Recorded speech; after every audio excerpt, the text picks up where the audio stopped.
Chapter 6. "I suppose you have heard the news, Basil," said Lord Henry that evening, as Hallward was shown into a little private room at the Bristol where dinner had been laid for three. "No, Harry," answered the artist, giving his hat and coat to the bowing waiter. "What is it? Nothing about politics, I hope. They don't interest me. There is hardly a single person in the House of Commons worth painting, though many of them would be the better for a little whitewashing." "Dorian Gray is engaged to be married," said Lord Henry, watching him as he spoke. Hallward started and then frowned. "Dorian engaged to be married?" he cried. "Impossible!" "It is perfectly true." "To whom?" "To some little actress or other." "I can't believe it. Dorian is far too sensible." "Dorian is far too wise not to do foolish things now and then, my dear Basil. Marriage is hardly a thing that one can do now and then, Harry." "Except in America," rejoined Lord Henry languidly. "But I didn't say he was married. I said he was engaged to be married. There is a great difference. I have a distinct remembrance of being married, but I have no recollection at all of being engaged. I am inclined to think that I never was engaged." "But think of Dorian's birth, and position, and wealth. It would be absurd for him to marry so much beneath him." "If you want to make him marry this girl, tell him that, Basil. He is sure to do it then. Whenever a man does a thoroughly stupid thing, it is always from the noblest motives." "I hope the girl is good, Harry.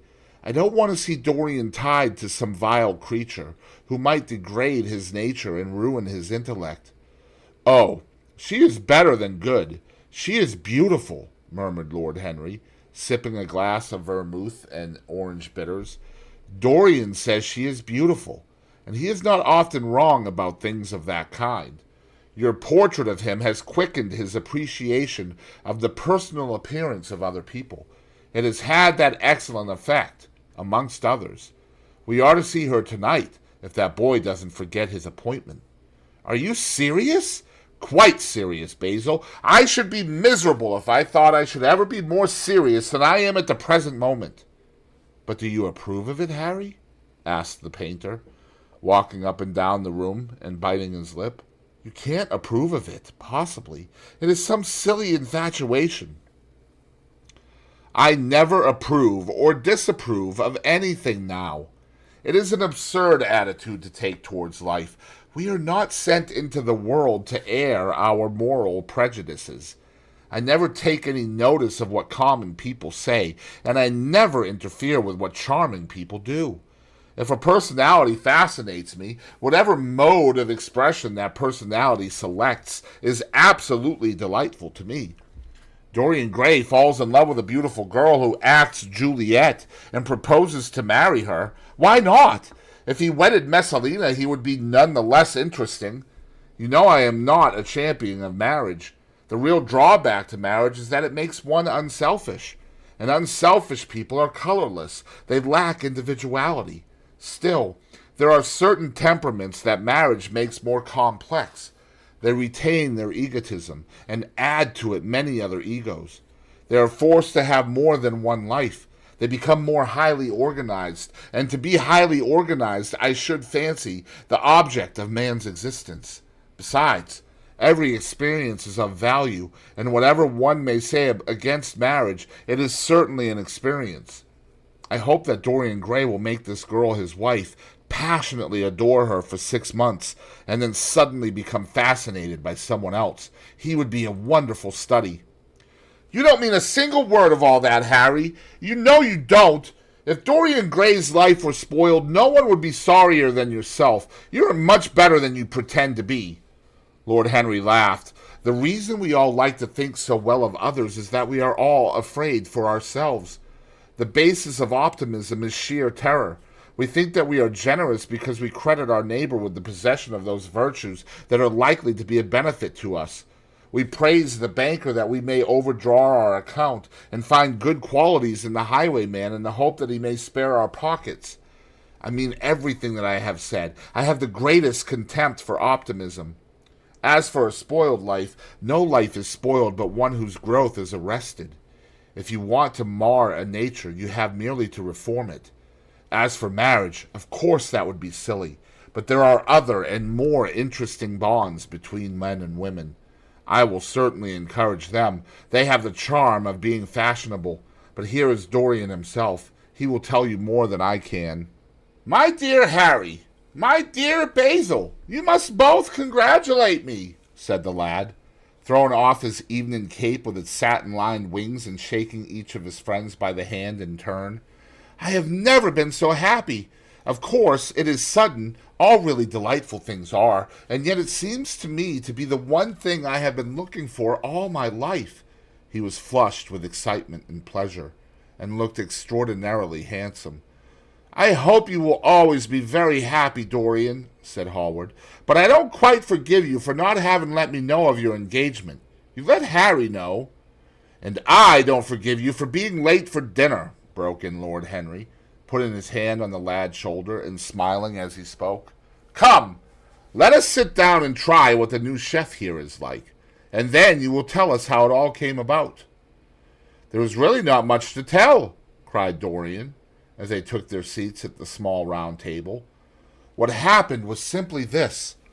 After I left you yesterday evening, Harry, I dressed, had some dinner at that little Italian restaurant in Rupert Street you introduced me to, and went down at 8 o'clock to the theater. Sybil was playing Rosalind. Of course, the scenery was dreadful and the Orlando absurd, but Sybil, you should have seen her. When she came on in her boy's clothes, she was perfectly wonderful. She wore a moss-colored velvet jerkin with cinnamon sleeves, slim, brown, cross-gartered hose, a dainty little green cap with a hawk's feather caught in a jewel, and a hooded cloak lined with dull red. She had never seemed to me more exquisite. She had all the delicate grace of that Tanagra figurine that you have in your studio, Basil. Her hair clustered round her face like dark leaves round a pale rose. As for her acting, well, you shall see her tonight. She is simply a born artist. I sat in the dingy box, absolutely enthralled. I forgot that I was in London and in the 19th century. I was away with my love in a forest that no man had ever seen. After the performance was over, I went behind and spoke to her. As we were sitting together, suddenly there came into her eyes a look that I had never seen there before. My lips moved towards hers. We kissed each other. I can't describe to you what I felt at that moment. It seemed to me that all my life had been narrowed to one perfect point of rose-colored joy. She trembled all over and shook like a white narcissus. Then she flung herself on her knees and kissed my hands. I feel that I should not tell you all this, but I can't help it. Of course, our engagement is a dead secret. She has not even told her own mother. I don't know what my guardians will say. Lord Radley is sure to be furious. I don't care. I shall be of age in less than a year, and then I can do what I like. I have been right, Basil, haven't I, to take my love out of poetry and to find my wife in Shakespeare's plays? Lips that Shakespeare taught to speak have whispered their secret in my ear. I have had the arms of Rosalind around me and kissed Juliet on the mouth.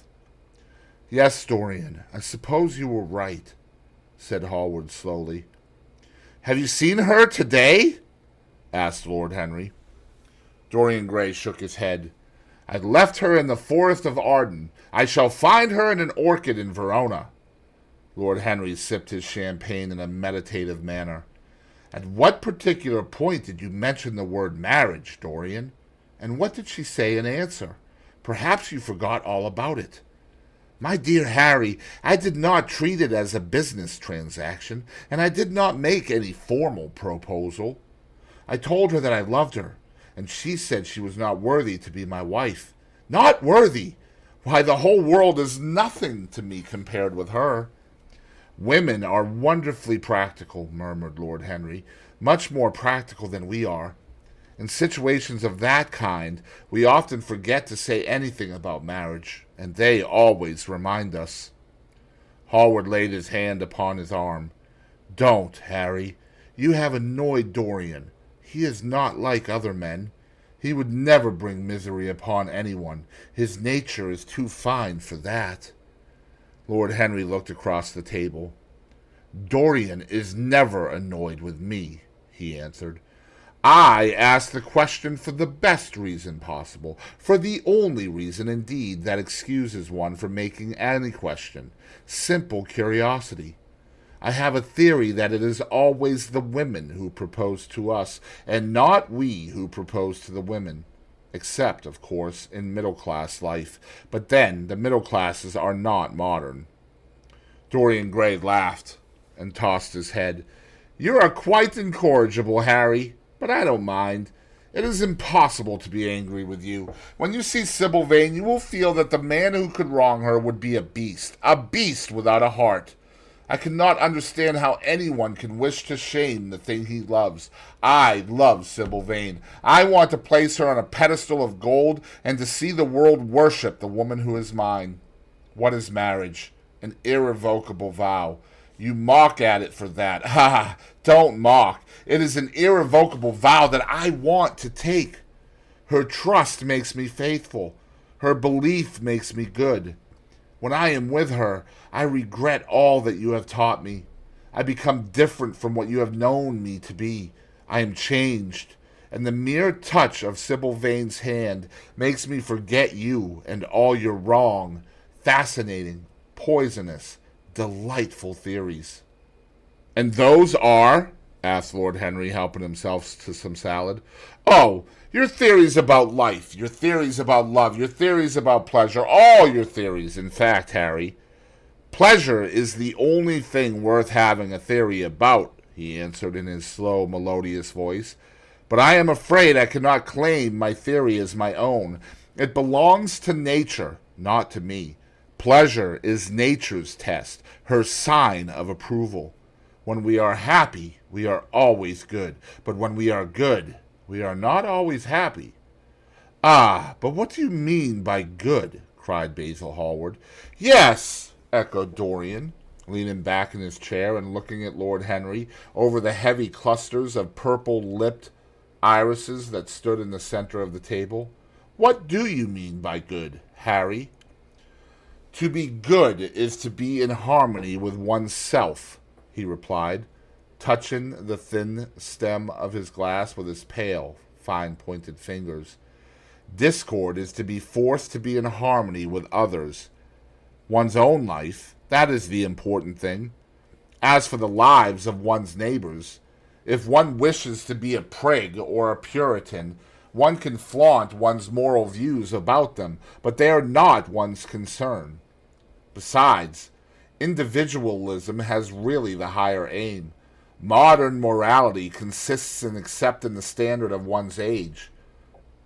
I consider that for any man of culture to accept the standard of his age is a form of the grossest immorality. But surely, if one lives merely for oneself, Harry, one pays a terrible price for doing so, suggested the painter. Yes, we are overcharged for everything nowadays. I should fancy that the real tragedy of the poor is that they can afford nothing but self-denial. Beautiful sins, like beautiful things, are the privilege of the rich. One has to pay in other ways but money. What sort of ways, Basil?